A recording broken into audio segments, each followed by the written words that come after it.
Novena Santo Pio dalam rangka peringatan Hari Santo Pio, hari yang ke-9 dengan tema Malaikat Pelindung.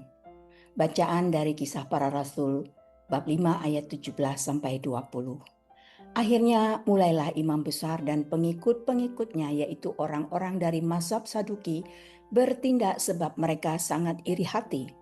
Mereka menangkap rasul-rasul itu lalu memasukkan mereka ke dalam penjara kota.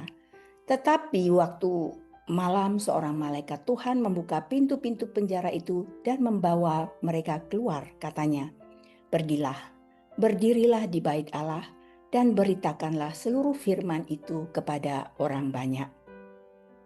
Tulisan Padre Pio dalam suratnya yang ketiga, "Semoga malaikat pelindungmu yang baik selalu menjagamu, menjadi penuntunmu di jalan kehidupan yang terjal, selalu menjagamu dalam rahmat Yesus dan menopangmu dengan tangannya agar engkau tidak tersandung batu, melindungimu di bawah sayapnya dari segala jerat dunia, iblis dan kedagingan. Selalu hadirkan dia di mata pikiranmu. Ingatlah selalu kehadiran malaikat ini. Bersyukurlah padanya, berdoalah kepadanya, selalu dampingi dia. Berpalinglah kepadanya di saat-saat penuh kecemasan dan engkau akan merasakan pertolongannya yang bermanfaat." Dari surat ketiga 15 Juli 1915.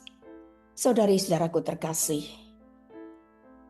mari kita renungkan, kita refleksikan pesan Padre Pio pada novena hari yang ke-9 ini. Padre Pio mengingatkan kita akan rahmat besar yang sering kita lupakan, kehadiran malaikat pelindung. Allah yang penuh kasih tidak hanya memberi kita hidup dan rahmat-Nya, tetapi juga menempatkan malaikat untuk menjaga dan menuntun kita di jalan yang penuh cobaan. Malaikat pelindung adalah sahabat rohani yang setia, yang senantiasa hadir meski kita jarang menyadarinya. Ia menjaga kita dari bahaya yang tampak maupun yang tersembunyi, menopang kita ketika iman melemah, serta melindungi kita dari godaan dunia, iblis, dan kelemahan daging. Padre Pio menekankan pentingnya menyadari kehadiran malaikat ini setiap hari.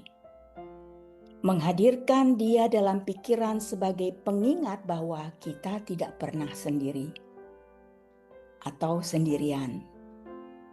Bersyukur atas perlindungannya yang sering tak terlihat.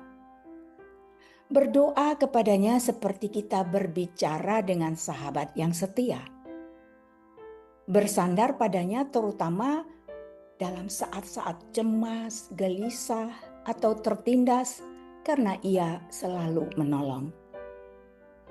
Refleksi ini mengajarkan bahwa hidup rohani bukanlah perjalanan yang kita tempuh sendirian. Kita memiliki Yesus sebagai juru selamat, Maria sebagai bunda, dan malaikat pelindung sebagai penuntun setia. Dengan demikian, ketika kita menghadapi jalan hidup yang terjal, kita bisa berjalan dengan lebih tenang karena ada malaikat Allah yang menjaga. Lewat pesan ini, mari kita bertanya untuk merenungkan secara pribadi. Apakah saya sungguh menyadari kehadiran malaikat pelindung saya setiap hari? Apakah saya pernah bersyukur kepadanya atau hanya mengingatnya ketika dalam bahaya? Maukah saya mulai menjalin relasi lebih dekat dengannya lewat doa sederhana sehari-hari? Semoga pesan Padre Pio pada novena hari ke-9 dengan tema malaikat pelindung ini sungguh menginspirasi kita bahwa kita tidak sendirian. Mari kita berdoa. Santo Pio yang terkasih, selama hidupmu engkau memiliki devosi khusus kepada para malaikat dan devosi yang sangat istimewa kepada malaikat pelindungmu. Bantulah kami untuk memahami dan menghargai karunia agung Allah dalam kasih-Nya yang melimpah. Ingin memberikan kepada setiap orang dengan mempercayakan setiap orang kepada bimbingan dan perlindungannya yang khusus. Kemuliaan kepada Bapa dan Putra dan Roh Kudus, seperti pada permulaan, sekarang, selalu, sepanjang segala abad. Amin. Dalam nama Bapa dan Putra dan Roh Kudus. Amin.